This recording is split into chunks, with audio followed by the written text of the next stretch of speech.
How's everybody feeling out there? Great! Yeah, there we go. How are you doing? How's everybody feeling? I bet you're probably wondering who I am though, right? Yeah, everybody does. It's a simple thing. But I'll tell you, my name is Otto Ragazzi, and I will be your host for this evening. Now you can come. You know, and I gotta tell you this, folks. I grew up listening to Bobby Darin. He was my hero. I even moved from Chicago out to Las Vegas just to do what he did. But, you know, unfortunately, it didn't work out like that for me. But then I found out, when I got to Las Vegas, that there was other things for me to do. And I, Otto Ragazzi from Chicago, became Bobby Darin's personal valet. Now you could clap. And you know, not only did I get a chance to meet with him and have fun with him, on occasions he would let me perform with him. And tonight is one of those occasions. Ladies and gentlemen, we're going to take you on a journey through the music and the man that shaped the biggest part of Las Vegas history. A time where the women dressed up and the men wore pants that covered their underwear. Yeah. But I have to tell you, before I go any further, I was in this bar last night. And I was just sitting minding my own business. And this guy walked in. He had to be about, 6 feet tall. And he walked in. He walked up to this little guy and boom, he hit him. He knocked him down to the ground.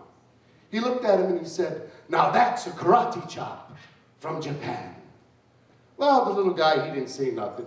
He got back up on his stool and started to finish his own drink.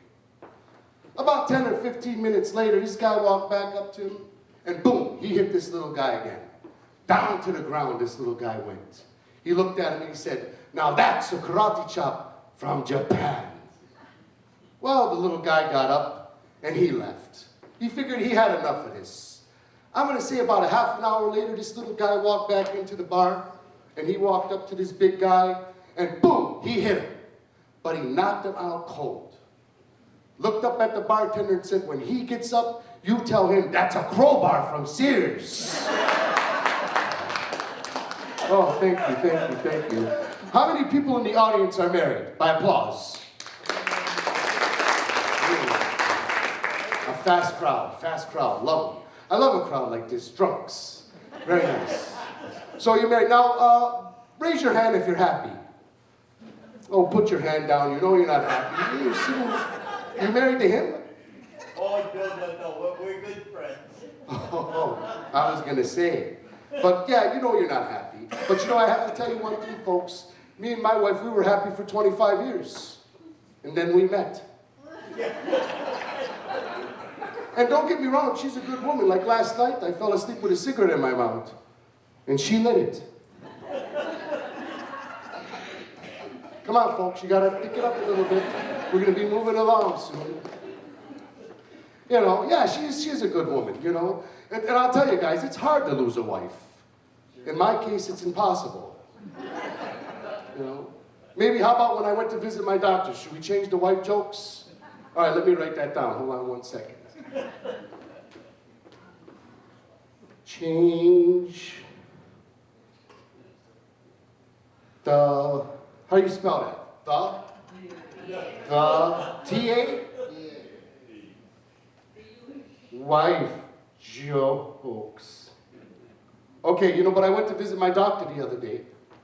You know, he looked at me and the first thing he said, "Otto, you are what you eat." Now let me ask you folks something. Do I look like a deep fried Twinkie to you? Yes. Who said that? I want to see. Who is he? Raise your hand. Don't point at her. She didn't say it. All right, so I gained a little weight. Big deal, but you know what? It works for me at Denny's because I served there on Friday and Saturday. I'm a server there on Friday and Saturday, and it works for me, I'll tell you. Heaviness works for guys that are handsome. You could clap. But you know what? I'm not going to go any further with you folks, but I have to tell you a little story because the man that you're about to see is a small man, but with a beautiful big voice. And he's been doing this for years. I caught him when I was about 12 years old. And I heard this man sing, and he's just phenomenal. He does a lot of different things in his life. and he's just a great performer. And I'm so happy to be here to share even the stage with him and come out and tell you guys a few jokes. You know, even though, you know, I can make you laugh or I can't make you laugh, I always get serious at the end. But ladies and gentlemen, please put your hands together for my pal, Dakota Horvath.